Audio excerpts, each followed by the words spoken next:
Shalom Bapak Ibu semua, kali ini kita akan membahas sebuah topik yang sangat menarik, yaitu Paulus yang dituduh tukang tipu itu ternyata ada di dalam literatur Islam. Tunggu video ini.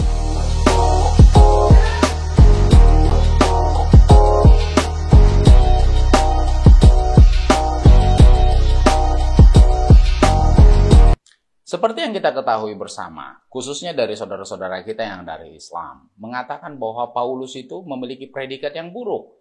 Paulus dituduh tukang tipu, Paulus dituduh pembohong, dia adalah seorang penjahat. Pokoknya banyak hal yang memiliki predikat negatif dialamatkan dan ditujukan kepada Paulus. Nah, saya anggap ini adalah sebuah kewajaran karena pada umumnya, khususnya teman-teman kita dari Islam, banyak yang tidak belajar. Dan banyak juga yang tidak membaca buku tafsirnya. Nah, melalui video ini kita akan bahas beberapa tafsir yang menampilkan, yang menuliskan ternyata Paulus ada di situ. Termasuk juga kita akan dibantu dengan literatur-literatur Islam yang lain sehingga bisa memperkuat argumentasi bahwa Paulus tidaklah seperti yang dipahami oleh saudara-saudara kita Islam akhir-akhir ini. Kita lanjut Bapak Ibu. Kita mulai dari Quran surah Yasin ayat 14. Idarsalna ilahimu itnaini fakadahubuhuma fa'azzasna bitalitin fakulu inna ilaikum mursalun. Kalau kita baca terjemahannya, ketika kami mengutus kepada mereka 2 orang utusan, lalu mereka mendustakan keduanya, kemudian kami kuatkan dengan yang ketiga. Maka ketiga utusan itu berkata, sesungguhnya kami adalah orang-orang diutus kepadamu. Adapun literatur Islam yang saya gunakan ini adalah Tafsir Ibnu Katsir jilid 6. Kalau kita lihat Bapak Ibu, bagaimana isinya? Dijelaskan di sini bahwa 2 orang yang pertama, 2 utusan yang pertama itu dikatakan pergi ke sebuah kota yang bernama Antiokhia. Nah, teman-teman kita, sahabat-sahabat saya, saudara-saudara saya yang dari Kristen pasti pernah mendengar kata Antiokhia. Ini bukan suatu kota yang asing bagi orang Kristen tentunya.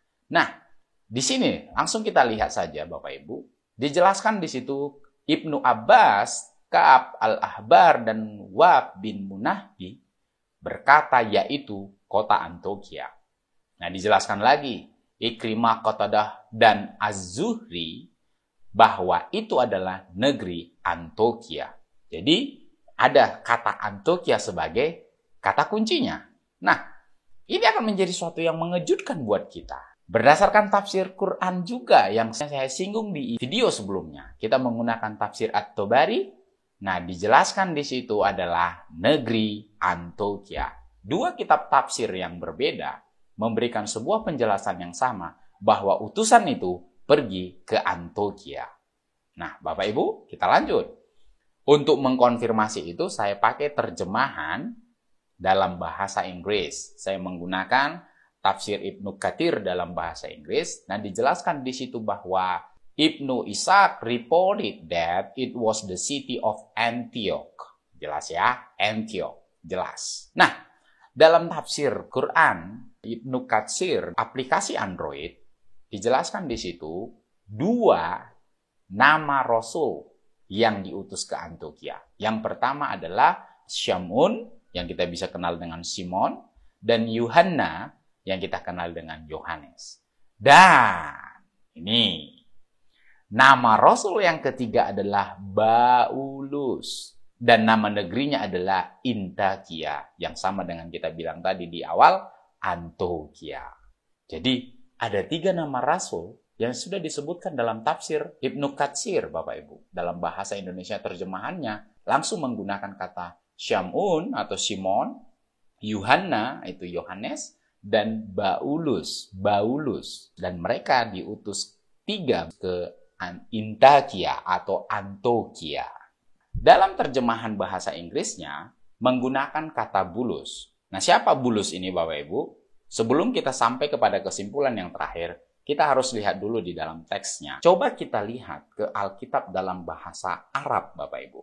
Nah, di dalam Kisah Para Rasul pasal yang 13, dalam bahasa Arabnya Bapak Ibu, kita lihat di situ yang saya garis merah itu adalah Antakia, dan yang kedua itu adalah Simon, dan yang ketiga di ayat 9 ada di situ tulis wa amma Saul alladhi huwa bulus.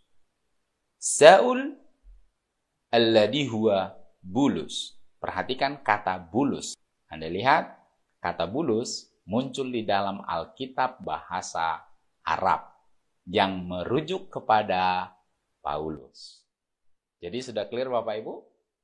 Mungkin teman-teman berkata, jangan samakan Paulus dengan Bulus. Oke, kita gunakan satu literatur tambahan Bapak Ibu. Di dalam buku Sirah Nabawiyah, dijelaskan di situ Bapak Ibu, bahwa yang diutus Nabi Isa bin Maryam alaihissalam ke berbagai negeri adalah sebagai berikut. Butrus Al-Hawari bersama Bulus, dikasih tahu di situ dalam kurung Paulus. Jadi, baik dalam Sirah Nabawiyah, Bulus adalah Paulus, begitu juga di dalam Alkitab, bahasa Arab, Bulus adalah Paulus. Jadi sudah jelas Bapak Ibu ya, bahwa Bulus yang disampaikan di dalam tafsir Quran itu adalah Paulus, itu diteguhkan kembali dalam buku Sirah Nabawiyah bahwa Bulus adalah Paulus. Nah, poin saya adalah, sesuai dengan yang sudah kita baca, bahwa Allah mengutus 2 rasul ke Antiokhia dan diteguhkan kembali oleh rasul yang ketiga yang bernama Bulus, yang kita sebut sebagai Paulus. Nah, mereka bertiga ini dijelaskan juga di dalam terjemahan bahasa Inggris Tafsir Ibnu Katsir bahwa Qatadah bin Di'amah claim that they were messengers of the Messiah, peace be upon him, sent to the people of Antioch. Lihat, 3 rasul ini dijelaskan bahwa mereka adalah pembawa kabar dari Mesias atau Al-Masih, Bapak Ibu. Apa yang bisa kita temukan? Ternyata di dalam tafsir Quran saudara kita yang dari Islam, 3 nama rasul yang kita kenal di Alkitab, Simon, Yohanes, dan Paulus pun disebutkan di sana. Nah, poin saya bukan hanya sampai sekedar di situ. Kita lanjut lagi Bapak Ibu. Kita sudah dapat informasi dari literatur Islam, 2 tafsir yang berbeda dari At-Tabari dan dari Ibnu Katsir. Ada 2 rasul yaitu Simon dan Yohanna diutus ke Antiokhia dan kemudian diperkuat kembali, diteguhkan kembali, dikonfirmasi kembali oleh rasul yang ketiga yang bernama Paulus ke Antiokhia. Nah, poinnya yang mau saya sampaikan adalah begini Bapak Ibu. Kalau Allah mengutus Bulus dan dikatakan oleh orang Islam bahwa Bulus atau Paulus itu adalah seorang penipu, berarti dengan kata lain, Allah mengutus seorang penipu. Dan Allah membenarkan, meneguhkan seorang penipu. Hati-hati Bapak Ibu. Ketika kita mengatakan bahwa Paulus adalah seorang penipu, itu sama juga dengan mengatakan bahwa Allah adalah, Anda jawab sendiri. Nah, saya mengajukan pertanyaan itu supaya itu membuka wawasan, membuka pikiran kita Bapak Ibu, tidak langsung kita menuduh tanpa memahami literatur.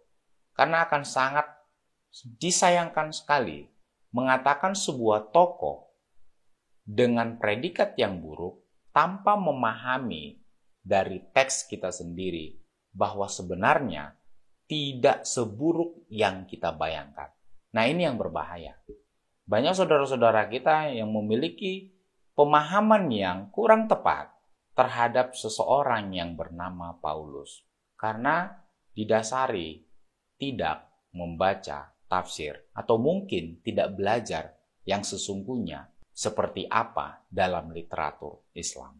Kalau kita katakan Paulus adalah seorang penipu, berarti yang mengutus itu juga, jika kita katakan bahwa Paulus adalah seorang penipu dan itu diteguhkan oleh Allah, berarti Allah yang mengutus Paulus yang penipu itu bisa disebut juga sebagai, silakan tuliskan jawaban Anda pada komentar dan tunggu video berikutnya. Sampai ketemu, Tuhan Yesus memberkati.